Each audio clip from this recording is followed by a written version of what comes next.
महसूस मिळतो. धन्यवाद. आज सर्वांचं मी इथे स्वागत करत आहे. अनेक लोक मला हे प्रश्न विचारत होते की हे पूर्ण कधी होणार, आज पूर्ण झालंय का, आज उद्घाटन आहे. तर आज उद्घाटन नाहीये, पण आज एक महत्वाचा टप्पा आपण पूर्ण केलेला आहे. ते म्हणजे फेज 1 जे ह्या राष्ट्रीय स्मारकाचा होता तो पूर्ण झालेला आहे. मला आठवतं ह्याचं भूमिपूजन कोविडच्या काळात सुरू झालं होतं, तेव्हा मुख्यमंत्री उद्धव साहेबच होते. आणि तेव्हापासून आतापर्यंत अनेक बैठका झाल्या, रिव्ह्यू मीटिंग झाल्या, साईट व्हिजिट झाल्या.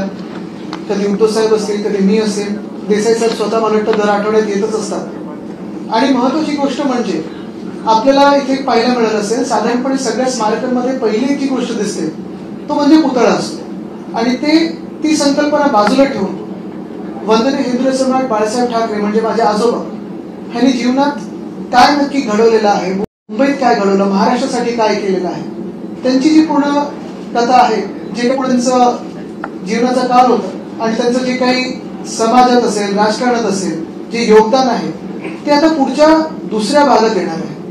पहिला जो भाग होता, पहिला जो टप्पा होता, आजचं जे आर्किटेक्चरचं पार्ट होतं ते पूर्ण झालेलं आहे. आणि ते आज आपण शिवसेना उद्धव बाळासाहेब ठाकरे पक्षाच्या सर्वांना नेत्यांना, लोकप्रतिनिधींना, मीडियाच्या माध्यमातून आपण जनतेसमोर आणत आहे. कॉन्टेंटचा जो भाग आहे, जे काही डिस्प्ले होणार आहे तो दुसरा टप्पा असेल. त्याचं काम लवकरच सुरू होईल. आणि जसं देसाई साहेबांनी सांगितलं की पुढच्या 6 महिन्यात आपण तो पूर्ण करण्याचा प्रयत्न करणार. 6 ते 8 महिने लागतील. एक महत्वाची गोष्ट आहे की ही जागा, ही वास्तू फार महत्वाची आहे. ह्याचं जे लोकेशन आहे आपण पाहताय, समुद्रकिनारी आहेच, पण ह्या तत्कालीन महापौर बंगल्याचं महत्व एवढं आहे की माझे आजोबा वंदनीय हिंदू सम्राट बाळासाहेब ठाकरेंनी मुंबई महानगरपालिकेची सत्ता असो किंवा मुंबईवर जे वर्चस्व असो, जसं मातोश्रीतून तेवढंच इथून अनेक बैठका असतील, मीटिंग असतील, महत्वाचे निर्णय असतील किंवा दसऱ्याच्या सभेच्या आधी इथे थांबणं असेल, लोकांना भेटणं असेल, भेटीगाठी असतील, ते इथूनच झालेले. दुसरा योगायोग हा आहे की जिथे स्मारक होत आहे या वास्तूमध्ये, तिथेच समोर आपण पाहिलं असेल छत्रपती शिवाजी महाराज उद्यान आहे. आणि त्या छत्रपती शिवाजी महाराज उद्यानाचं नाव शिवाजी पार्क असं 1927 मध्ये अधिकृतरित्या केलं होतं. त्याच वर्षी 1927 मध्ये वंदनीय हिंदू सम्राट बाळासाहेब ठाकरेंचा जन्म झाला होता. म्हणजे हा योगायोग असावा की नेता आणि ज्या नेत्यांनी जिथे सभा गाजवल्या, देशाला एक वेगळी दिशा दिली, ते देखील मैदान अधिकृतरित्या जन्माला त्याच वर्षी आले होते. तसंच दुसऱ्या बाजूला पाहाल आपण तर आपला बँड्रावरळी सिलिंग आपल्याला दिसतो. मला वाटतं 1999 साली ज्याचं भूमिपूजन झालं, ती विजन पण त्यावेळी वंदनीय हिंदू सम्राट बाळासाहेब ठाकरेंचीच होती. खरं तर ते नरिमन पॉईंट पर्यंत जाणं होतं, मग सरकार बदललं, अनेक गोष्टी झाल्या. पण दोन्ही बाजूला पण पाहाल तर साधारणपणे काही ना काही त्यांचं एक नातं आहे, अर्थात पूर्ण मुंबईशी आहे. पण आज हे घडवत असताना काही महत्वाच्या गोष्टीचं लक्ष केंद्रित करून मला काम करायचं होतं.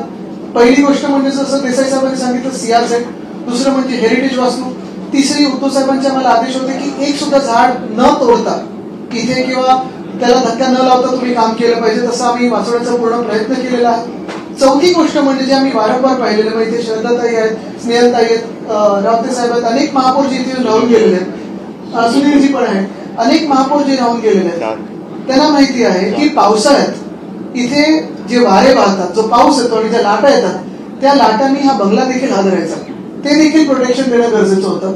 हे सगळं काम पाहून स्मारक बनवायचं होतं. आणि सगळ्यात महत्वाची गोष्ट म्हणजे हे स्मारक जेव्हा बनवत होतो तेव्हा स्मारक देखणं व्हावं, त्याला एक एस्थेटिक सेन्स असणं गरजेचं आहे. कारण घरी लहानपणापासून मी पहिलं आजोबांसोबत, मग वडिलांसोबत, की ही फाईल जरी अशी वाकडी असली तरी ते सरळ करणं हे गरजेचं असतं. फ्रेम वाकडी असेल तर एक आर्टिस्टिक एस्थेटिक सेन्स त्यांना देणं गरजेचं होतं. एखाद्या कलाकाराचं स्मारक कसं होईल ते देखील बघणं महत्वाचं होतं. आणि आल्यानंतर वाटलं पाहिजे की जागतिक दर्जाचं. तर मला वाटतं पहिला टप्पा आज आपण पूर्ण केलेला आहे. त्याचा थोडा आपल्याला एक साईट व्हिजिट येतात आणि पुढच्या टप्प्यासाठी आपला तेवढाच सहभाग लागणार आहे, पत्रकार मित्रांचा सहभाग लागणार आहे. जगभरात ज्यांच्या आठवणी मोठ्या साहेबांच्या असतील, बाळासाहेबांच्या असतील, त्यांचं योगदान, माझ्या आजोबांबद्दल ज्या आठवणी असतील, जे काही तुमच्याकडे गोष्टी असतील, काही आपल्या साठवण्यात काही असेल, तर योगदान देखील आम्हाला लागणार आहे. धन्यवाद. मी विनंती करीन पक्षप्रमुख उद्धव साहेबांना 2 शब्द बोलायला आणि मग पत्रकार परिषद आपण करू.